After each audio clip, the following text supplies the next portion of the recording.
Okay, hey guys, it's Guango.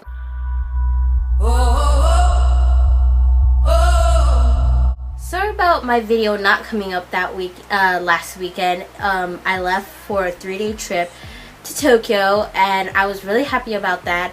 I wasn't able to vlog a lot, but I didn't take a lot of pictures. This time was more like a fast-paced kind of trip. We just went to go to the places we wanted to go to, so we didn't take like a really long, like, patient time of enjoying everything about Tokyo. So, and plus it rained a lot too, so I wasn't able to take a lot of pictures or vlog, which I was pretty upset about. But then at the same time, we were walking a lot and there was a lot of people, so, and I didn't want to lose track of my grandma while we're walking, so I put the vlogging away.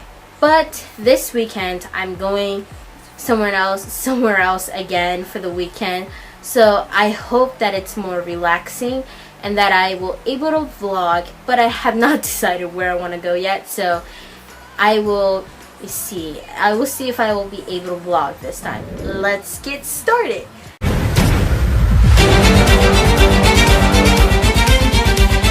Okay, so let's go right into the episode. So today's episode was I.E.D. Season 4, Episode 5.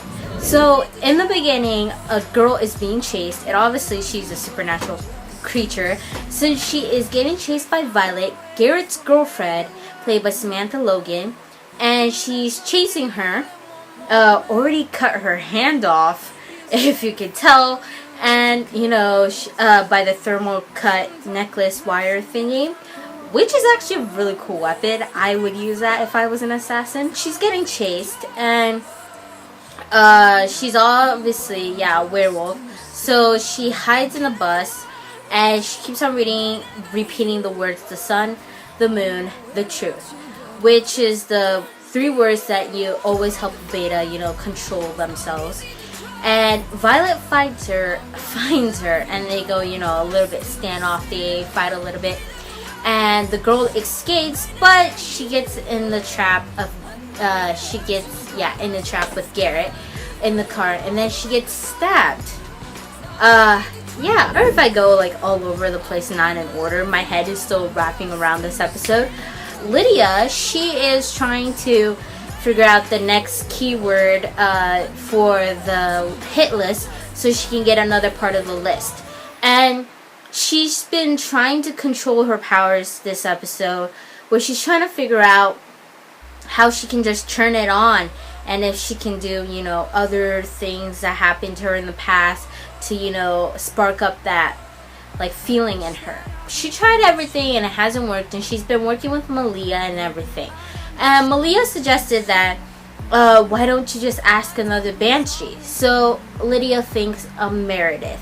And Meredith is back in this episode, and then I think in this season probably. And she helps Lydia trying to figure out the code and what the voices are saying. And Meredith's powers kind of work through numbers and phone calls. So the phone call number was 2356, I think. I don't remember. And Lydia thinks that's not the answer, since a cell phone number has 10 digits. So she gets really frustrated, and she doesn't know what to do. Later on in the episode, Malia thinks, oh, what if it's like algebra? Applying it in real life. Good job, Malia. So they think of all the letters, like letters of the alphabet for one number, and so they try to figure out the code. So she gets all these letters of the alphabet, and she figures out a name, and she finds Aiden's name. So we've got 2 people dead from the show, Allison and Aiden. So I think there's a pattern to this hit list. I think it links to I don't think it links, but I think the passwords are going to be the people that died close to them. So Allison, Aiden. Next name could probably be Erica or I keep on saying Boyd. So I hope Lydia kind of figure out that kind of pattern, whatever. I'm sorry, I'm not speaking English today at all. I hope she figures that out and see if it works and see if they can, find the other parts of the hit list. Moving back forward to the beginning, Scott and Styles and Sheriff Stilinski are trying to figure out who the hell are these, assassins, and who are killing them, and why they're going after, supernatural creatures, and, who the hell is the benefactor. So we got some key points of the whole Deadpool thing. So we all know they're all supernatural creatures in Beacon Hills / County, which is a lot of people. And then we also know that there is a lot of people on this list. Definitely a lot of people. We also know that the numbers right next to the names represent money value. So all the money that has been stolen from the Hale Vault has been used to pay all the assassins for killing the supernatural creature.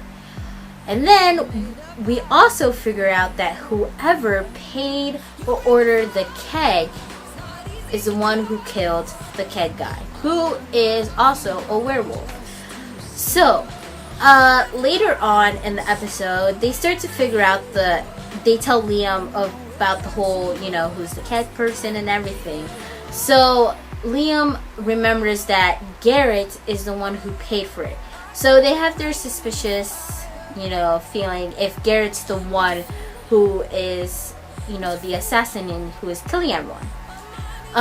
Aside from that, Garrett and his girlfriend Violet, they're in the chem lab and they're, making Wolfsbane.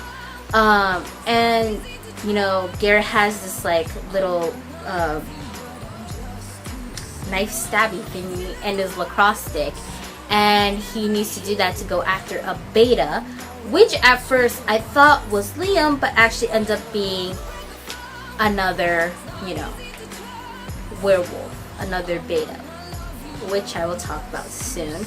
And Violet, she also knows that Scott McCall is alpha, so I think Violet and Garrett actually know everyone, well obviously from the hit list obviously, but I think they've done their background checks and everything. So she knows that Scott McCall is an alpha and she wants to go after him. But Garrett thinks it's a bad idea since he knows that Scott McCall has fought against a whole pack of alpha. Also, Coach is back in this episode. I'm glad they're starting to show more of him since Lacrosse season is back.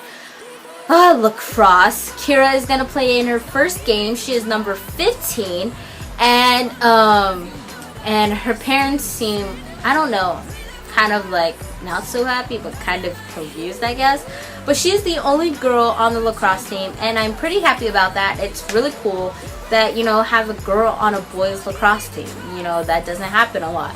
So that was a good thing, especially for Kira, the coach in economics class. Styles tries to figure out, what is the mark of the knife? What does it represent? And he starts to figure it out looking at pictures during class. And figure out that it's a lacrosse player who is killing everyone. And they later connected that it's probably Garrett. Obviously, we all know it's Garrett. Garrett's kind of being too obvious. Argent is back, and he's they're trying to figure out who's doing all these killings. He's obviously here for a specific purpose. I think he's going to kill Kate. Whether what happens in the end, he obviously is going to kill her. But Derek and Argent kind of talk and see. Obviously, Derek kind of doesn't want Kate killed, kind of wants to help her, but at the same time they don't know whether or not to trust her, and she hasn't been doing all the killings either.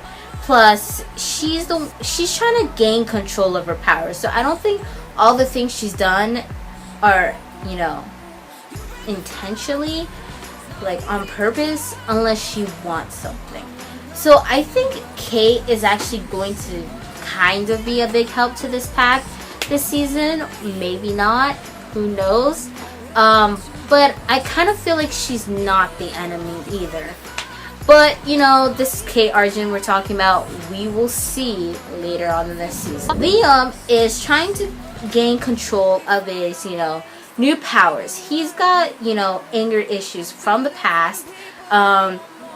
He's done psychiatrist and he been prescribed pills, but he doesn't take them because it doesn't help him lacrosse. So adding on the anger issues and the werewolf powers, we've got a huge problem. And Scott is trying to help him, you know, control it and help him to relax, and that you should not rip a head off.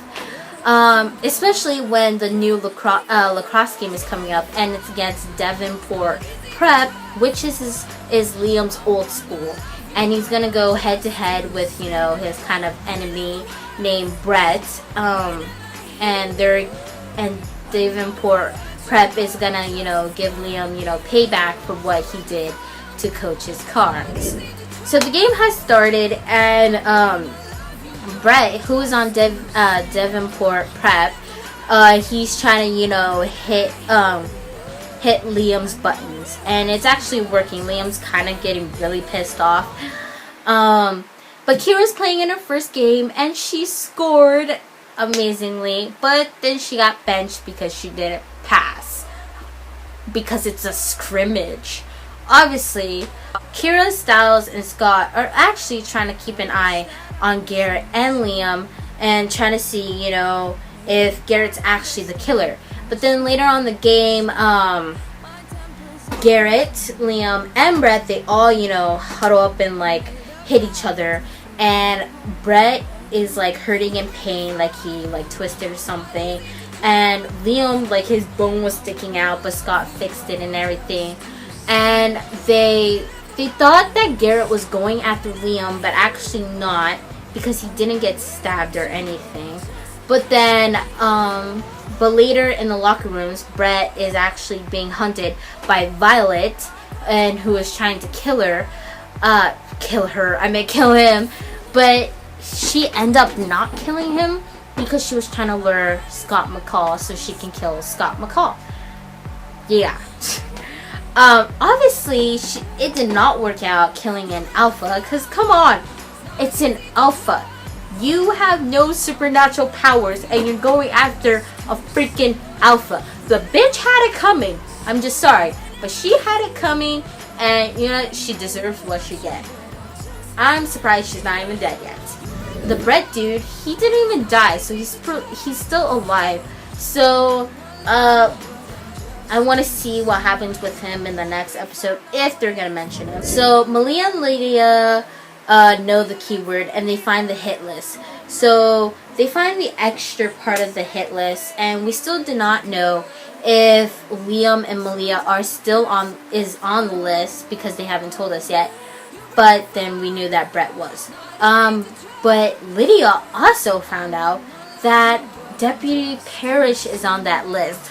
Deputy Parrish actually was connected throughout this whole time, and I just knew that a good-looking guy like that cannot just be, you know, human. Well, Styles, but you know, he turned demonic, so it doesn't really count. But he is, it connects perfectly with season 3, especially when he said he felt like Beacon Hills put him there. And obviously he meant the Nemeton, because it brought him there. And now he's a supernatural creature, and I cannot wait to find out what the hell he is. And I still ship Deputy Parrish and Lydia. They have a future together. I totally ship that. And it was so funny. I was cracking up. I don't know why. But when he wanted to take Lydia home, oh my god. His face after she rejected him was like...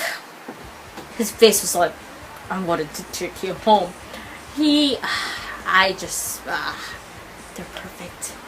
I want to know who the benefactor is, like legit. Watch it be someone so freaking obvious. I'm gonna be so pissed off. But at the same time, I'm just gonna be like, wow. But I know this season is gonna hit us like a freaking asteroid. But I am excited for next episode, and we will see what will happen with Deputy Parrish, the hit list, and everything, opinions, and all that stuff. So thank you guys so much for watching my reaction and recap. So thank you guys so much for watching my video. Give it a thumbs up if you love Teen Wolf. I also wanted to say that a new video coming up this weekend from my vacation in Tokyo. Also, we'll be vlogging for my new trip this weekend, and check out my Finding Carter reaction and recap vlog tomorrow. Teen Wolf out.